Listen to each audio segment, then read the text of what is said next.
Hey everybody, welcome to this Listen and Learn segment of the Mediator. I got T and Chris over here. They're going to talk about an art that is often forgotten about but real popular, and that's ink and tattoo art. So tell us a little bit about tell us a little bit about how is it like? What does it? You guys got to go to school to be tattoo artists? Well, no. We actually, in particular, we both self-taught artists. I got the equipment, and when I got the equipment, it was a book. And we have both already been artists from the gates for as long as we can remember since we was pups. A book came with my equipment. I read the book, and then I took that combined with what I knew, and then I just took off. What about you? Now, with me, I picked up tattooing and I learned in prison. Yeah. Now, that form is admired on the street, so that style is kind of unique in its own right. But you applying your style with it makes it remarkable. So it's something very different. So, like I said, every artist learns in different niches. Yeah. In different ways. I wanted to ask y'all because now tell us a little bit about yourselves. Like you got to be unique to be a tattoo artist. It's not for everybody. So tell us a little bit about yourself. Let's start with you. All right. Well, I'm T. Rodney, Uncle Scar Ollie, from the South Side, born and raised. I've been tattooing 13 years. My company is Ink Gang. I started it 13 years ago. I take that back. I was tattooing about 2 years when I came up with the branding for the Ink Gang. And then I combined that with my OG that gave both of us some of the game. Shouts out Crispy Like My Lips Be. Crispy. All us, we one body. And then I got with him and we took off. And then fast forward a few years later, little bro came home. He was starting tap parties. And he needed a name attached to it so he could draw the crowd in. And they reached out to me. I reached back out to them. That's how I met Lil Bro. And we've been locked in ever since. It's like 5 of us now in the coalition. So, and we growing. Yeah. We're looking for a female artist. So female tat artists out there, y'all looking for a home. Tap in with us. We're going to give our contact at the end of the interview. So get with us, man. We need a female to make sure that we can diversify our portfolio. And what about you, Chris? Tell us a little bit about yourself. Bridge Tapman Corleone, you know what I'm saying? What started me off with this. I really can't go into detail on here. If y'all want to know about that, tune in to Ink Gang or Nothing. All us, we one body. TV show coming soon. Be on the lookout for that. But if you want deeper details on that aspect, I'll get you. But I'll give you a little forward. I'll give you a little watered down version. Let's just say it was for all the wrong reasons and turned into the right reasons once I transitioned coming home and getting out. So basically it started off for the premise of women. You know what I'm saying? I always got women. Y'all know me. Always been a ladies' man. But the thing was, artists that introduced me to tattooing now, it went about like this. I used to go to the shop every day after I get off work, right? Yeah. So I would get off work, I would go down to the shop, me and him would smoke, you know what I'm saying, or whatever. Till one day he's like, you want some ink? Yeah. So he started giving me free ink. Then from there, that piqued my interest. Yeah. I always had an interest in art, you know what I'm saying? My family got a good backing in art. Yeah. So that led me to it. But one day I would come in, he got multiple women. There's no way you're getting more women than me. And no offense, he's ugly. Yeah. He's ugly dude. You know what I'm saying? I don't mean to judge. I don't judge. But he was ugly. So I asked him, I said, what is it, bro? He told me something real. He said, it's a tattoo. He took a tattoo that was the size of an apple, something small. Probably about the size of this. I don't know if y'all can see that. That's little. Yeah. About the size of that. And he was telling me, like, I had a whole threesome off this, bro. Like, you wouldn't understand. Using it for the forces of evil. For the forces of evil. Something good came out of it. So that's good, though. That's at least y'all get the idea, you know. Right. So we here to get the idea. So I said, where did you learn that? He said, prison. He said, I'm gonna tell you like this. If you ever go to prison, pick up tattooing. Well, long story short, guess where I end up? In prison doing a 5-year bit. Did my 5, but during that time, I taught myself to tattoo. I started on orange peels. drawing small circles and learning how to shade. From there, I learned how to tattoo, and I built my first 3 guns in prison. So Now, what's the history? Like, do y'all know the history of like tattoo? Because the art has been around since the ancient. Wow. They use it in Africa. I know Egyptians used it. Yeah. So tell us a little bit about the history of tattoo. The earliest history I studied was Iceman. the military. It was further up than that. It wasn't that far back. When I caught a clip, it was more or less military guys, seamen, no homo, no diddy, people in the Navy. And they would be coming into various towns and they would get these markings to mark like where they had been in the world. And that's how the actual style of traditional started. It came from the military, from sailors. Yeah. It's how that started. And but the machines and the materials, just like learning in prison, the stuff was so crude. Like the stuff they was making the machines out of,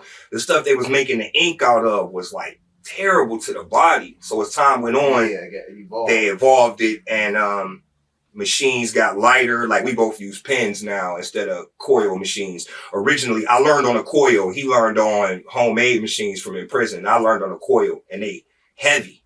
So I really didn't like that because while you're focusing on the artwork, you got to differentiate the weight difference in the machine, so you're not messing the person up, messing yourself up. So it was a lot that went into it. But at first it was, like I said, the history that I tracked was the Navy. And they would come into town, various towns of that nature, and they would get marks symbolizing where they had been in the world. Okay. And then it grew its biggest audience in prison. Yeah. Because they were so, like we are now, underground.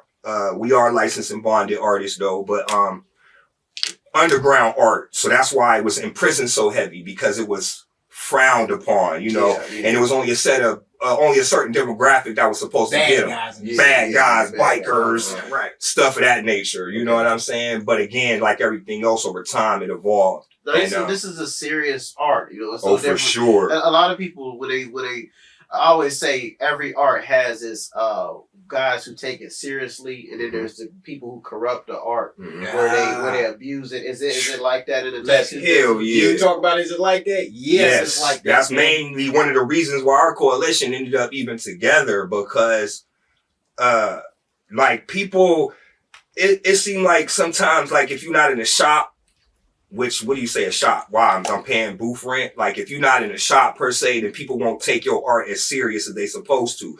But I got a degree in art. Yeah. So I was already an avid artist. So as long as you know the proper procedures to handle needles, to handle the clientele the right way, they skin, and your waste management, me personally, it don't matter. It don't matter where you at. Yeah, it don't matter. But a lot of times people take that stigma that if you're not in the shop, then you're not a real artist. That's dumb. Because I know people, tattoo artists in shops right now that I bury with the artwork. And I tell them like this all the time. This is one saying I always say. I say, what came first? The shop or the artist? And I leave it to them to determine that factor. That's because a at good the end of the day, you got to understand this. Just because a person got a shop doesn't mean you're going to get quality work. That's like buying an iPhone when Android got more features and it's way better, but you're buying it for a name. Popularity. So you got to understand, we as artists, being street underground artists, we take a lot of shop artists. Take a lot of shop clientele because they'll go to the shop will mess somebody work up. Guess who they coming to? Oh, y'all got that street artist that they said was nowhere good as that shop artist. There's a lot. I refuse to go in the shop unless I go in with my brothers. Because I will not go in the end of the shop because I don't respect that aspect of how they think. Yeah, it's like the shop. Go ahead. Shop artists look at underground artists like we ain't up to par with them. Like it'd be the weirdest. So it's a culture. Yeah, for sure. And unfortunately, it's a separate, like segregated to where like shop artists and then us, like underground artists. Even though we got all the same credentials, like I said, some of us is even excelling artists that was in the shop Yeah. But they just seem to think that because we not paying booth rent to somebody else, like y'all shop artists overhead crazy. Like a barber. Yep. Yeah, just like versus the guy doing it in his crib. Doing it in his house. Same Right. thing. Yeah. Exact same thing. My thing is, if you look at most shop artists, there's no originality. They're all the same. Yeah. So when it comes to having a style, and you look at most of the shops around here, it's all the same thing. You see no originality. You see no style within their work. So that lets me know, as an artist myself, you do this craft, but you're not in it for the right reason. Your mind ain't where my mind is at. When I do it, I enjoy the aspect of doing art. I enjoy the aspect of giving somebody something that they can carry around for the rest of their life and be admired. And I got clients to this day that always say, that's how I get most of my clientele. They'll see my work on somebody else, like, oh, who did that? And word of mouth is always the best promotion. Yeah. Always. We come back. We're going to take a quick break. We come back. We'll get a little bit of the finer details about what actually goes on and the health aspect of it. We'll talk to Chris and my boy T. We'll be right back here to be here. B. Brown West. Right back. Tune in and don't forget to subscribe to Method 8 Inc. YouTube channel. You can also watch free public entertainment. And don't forget to show some support by visiting www.method8inc.com by buying something, clicking something, watching something, or just reading something. You can also sponsor a program as well. That's www.method8inc.com. Buy stuff, watch stuff, or read stuff. What does Method8inc.com Media Center have that I need? Small prints, event consulting, photography, business consulting, technical consulting, entertainment consulting, fundraising advice, event videography, movies, news, publishing, media, books, entertainment, acting, broadcasting, public relations, access to the visual and performing arts, ink and black ink refills, audio recording, graphic design, theater, minor computer and cell phone repair, and they're located at 5648 Market Street in Boardman, Ohio from 10 a.m. until 6 p.m. every Monday through Friday. The list goes on and on. Method8inc.com. Buy stuff, watch stuff, or read stuff. Oh yeah! And yes, we are chipmunks.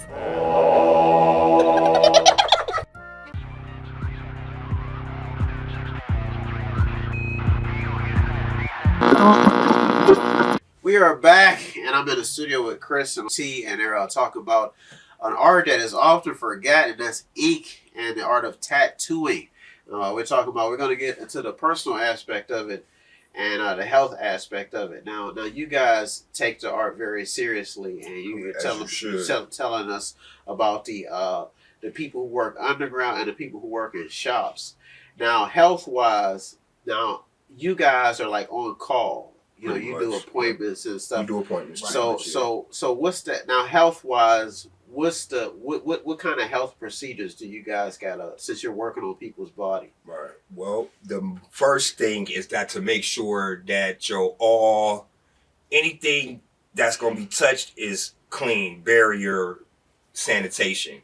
So your table surfaces, your machines, us with protective gloves, and a lot of times another stigma is because we not in the shop is your environment. So like you got to make sure everything's sterile to a certain degree. Yeah. So basically, but that's just cleaning, that's just being clean like you're supposed to be. It's a lot of nasty people out here. It is. So we'll track the person. So we'll know if we could go to their spot or if they got to come to us. Okay. You know what I mean? And so make sure that all your barriers is clean, your surface, your machines, your cords, make sure everything covered, and just having the proper certifications through the Red Cross, CPR training, bloodborne pathogens. And a lot of people don't know that. That's pretty. Yeah, and you got to have that whether you in a shop or not. If you're calling yourself a tattoo artist and you don't got CPR certification of bloodborne pathogens, you're in trouble.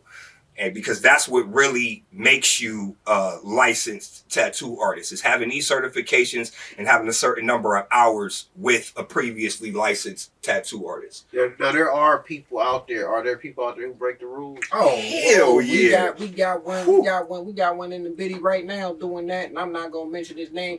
You know who you is. You know who you are. But you got guys that do stuff like unsanitary stuff, sharing needles. Tattooing needles, people man. with the same needles. The same needle. You not using new ink cups.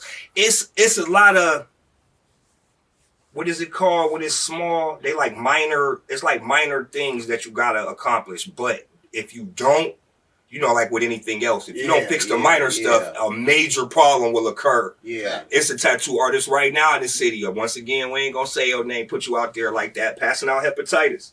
You know what I'm saying? Hepatitis. Man, listen, them needles, them sharing needles, and that is crazy to do Like, because regardless of the fact, like you gotta, like this, just like a medical instance, like why would you take blood from a person and then turn around and stick another person with the same needle? Like, so when it comes to respect, you know, everybody has a certain profession. Like, who do you guys answer to? Like, is it a board or like who do y'all answer now, to? being that we are underground artists, it's not really unless a problem occurs. Now we got the big homie crispy like my lips be, but we answer to ourselves. Wow, but if it's a question about ethics, if we feel like we coming up short somewhere with a question or some kind of information, and then we'll go to D. We'll go to Crispy because he, like I said, he been in the shop. Yeah. He's experienced both sides of the coin. Yeah. He's been in the shop and he the king of the underground tats, like I said.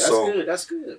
I ain't gonna lie, I can't forget Isaiah too. Shouts out Chico. Shouts out Jocko, all trades, man. Like I said, the coalition, man, we coming, man. We about to disrupt the system. That's good. I mean, it's you know, some people look at their art, you know, they may get, like I've seen people put religious symbols on their body, you know, biblically, and when you look at Leviticus and Deuteronomy, it talks about certain types of body art, what God forbid. Do you guys, when y'all see that, do y'all face opposition from the religious community sometimes? I have, and I had to, the lady came up to me and she was talking to me about the tattooing, and they keep talking about how you're not supposed to deface the skin and mark your body. But then the lady was in church talking to me with 12 holes in her ears. Okay. So I'm like, you a little hypocritical, you think? And then they'll try to classify, like, people quick to say, oh, it's not the same thing. But how? Right. You wasn't born with all them holes in your body. Or I'd take it a step further. I refused a few clients. Like, there's certain tattoos I won't do on so you got a standard. You got a standard. I got a standard. Like, I'll tell them and give them a history behind it and ask them themselves. Now, if they can't give me no history behind a certain symbol or tattoo that they're getting on them, I will refuse to do it, especially if it pertains to a certain culture or race. Yeah. I actually had to turn, like the that's a big stigmatism. That's Egypt. Now, right. So, a lot of times you get like a Caucasian person come to you like on the but he laughing. Yeah. But he know what I'm talking about. And listen, I will refuse them. And not only solely because their skin color, but you have no history, and this does not pertain to your. This doesn't pertain to your people. I refused black people before tatting an unk on them because they wouldn't. You can't tell me what it means. Yeah, I see what you're saying. You know what I'm saying? Yeah. So, like, and I have one, but I know what it means. Yeah. It's the family, it's the man, the woman, it's the womb. These is all particular parts. Yeah. All these parts of the unk complete. You guys gotta stand. You know what I'm saying? So, Well, ancient Kemet, you know, that's what absolutely. That's what the gods and the talk about religion. That's where the foundation comes from. So you guys gotta respect. For sure. They got Mother Isis and Osiris, so that's good. Now we see Christians putting things on it, so that's good. Now we're getting into the part. We're gonna get into the personal part, and we'll let you guys go about your business. You can tell us about where to find you guys at, and so personal wise. I'll let you guys tell. What's the wildest story that y'all have had to experience doing tattoos? So y'all got any wild stories with you, man? All right, I got one. I got one. Rest her soul. She gone. My homegirl wanted her vajayjay tattoo. Oh Lord, yeah. And when she went to describe it, instead of just telling me what she wanted, she just dropped trowel in front of me. Oh, put her pants to her knees. Pointed all at the area, like, this what I want right here. Then we gonna do this. And I'm like, oh, okay. Oh, all right. That was a wild one. That was one. Listen, you talk about, it's all type of stuff. I give you something simple, so simple. I get this all the time. You'll get, half the time I'll be doing a tattoo. Like, the vibrations do something to women. Mm-hmm. So I done had women stop me in the middle with a tattoo. Talk about, come do me right now. Yeah. And listen, Me being me. Now I'm still getting paid for my service. Yeah. But don't oblige me. I'm a man at the end of the day. I mean, and yeah. by all means, Yeah. I am tempted by the flesh. Yeah. So being that the fact, I will stop and partake sometimes. Not all the time. Yeah. Now if she's gorgeous, like, come on, man, you begging for it. I'm gonna get you. And then go back, finish my work. They're satisfied, they're content. And I go ahead and finish my work. Do what I do best. But as the business part of it, do y'all think y'all get stereotyped a lot? Yeah, we do, Yes, because we underground, we not in the shop. So we also get stereotyped in the sense of people feel like that we not in the shop, that they shouldn't pay the same thing to us. Oh, that's a big one. Yeah. And this the That's a bad big part. one. This the bad part about it. Even though we're not in the shop, you're still getting a better price versus the shop prices. Yeah. So they still think just because you're not in the shop, I That should they get a think super they deal. supposed right. Already So what's the average price of a tattoo? It's so many It varies. factors. Yeah, so many It varies factors play going to it. into pricing the tattoo. So it don't- you know what I'm okay, saying? From varies. size, It's not a color, base rate. area, Yeah. everything. So Color, right. difficulty on us, because if it's in a certain place on you, then it requires us to contort and you know what I'm saying, all kind of things. So we got to take that into consideration because it's a wear on our body also. Yeah. So it always varies. Now, as somebody who's been in art for a long time, and I always like to ask people, at the end of the day, you as a somebody, especially somebody who does it as a business and try to do it for a living, who has a standard, what would y'all like the world to know? Especially like for people who may be misunderstood, may be discriminated against, may be stereotyped. And you hear this from every genre. You hear this from Christians, you hear this from religious people, you hear this from politicians saying, can we do our job? Can we be respected? Can we fit in? What would y'all like the world to know about tattoo artists? That's a good question. I think, like I said, just the difference in being in the shop versus underground. Like, we're artists. You know what I mean? And just because we underground don't mean that we should cut you a deal, that we should conform to anything really. When I was first starting out, I was shadowing a guy from a shop, and he asked me a question. And he said, when you're giving a tattoo to the person, who do you think should be more comfortable, you or them? Now me, off top, I said them. Yeah. And the dude was like, no, we should be the most comfortable, for the simple fact of that we have to be in a certain energy to give you the best piece of artwork. Yeah. You know what I mean? We got to have a certain mind state. We got to be in a certain level of comfort to be comfortable enough to make sure that our art is flourishing as much as it needs to be. Yeah. So that was one thing that always stuck with me. Now, don't get me wrong. It's not to say that we should have the client like not comfortable, but at the same time, we should be just as comfortable, if not more, than the client, because we have to be in a certain space to give you that tattoo. Yeah. So you don't turn around and use the fact of, we have to hold ourselves to a higher standard because we not in the shop. Yeah. Because for the simple fact that if something happened or if we mess up, that our name is tainted. Yeah. So you know what I'm saying? There's like little room for error. Very little. Yeah. Very little. Versus,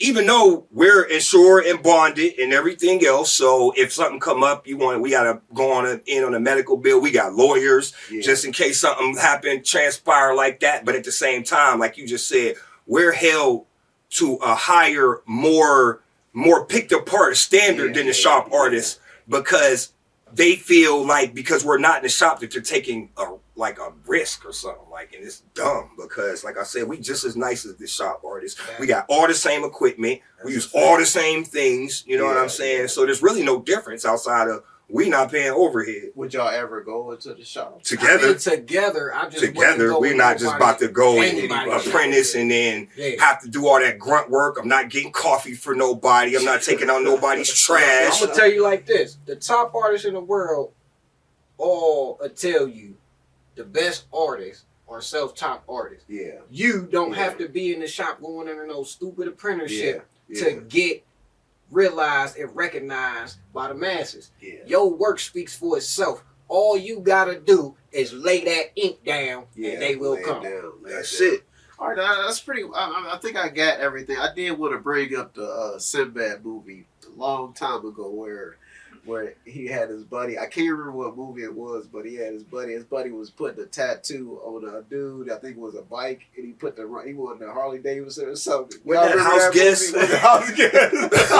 Yo, But that's what I was thinking With about. Gertz, like the Yeah, Snickers yeah. commercial, no regrets. Like, All right, I'll let y'all promote y'allself. Go ahead and tell people where people can find y'all at, like where if y'all on social media or anything. Go ahead and give y'all last comments and we'll roll out. all right, y'all can find me on Facebook, Brisk Tapman Corleone.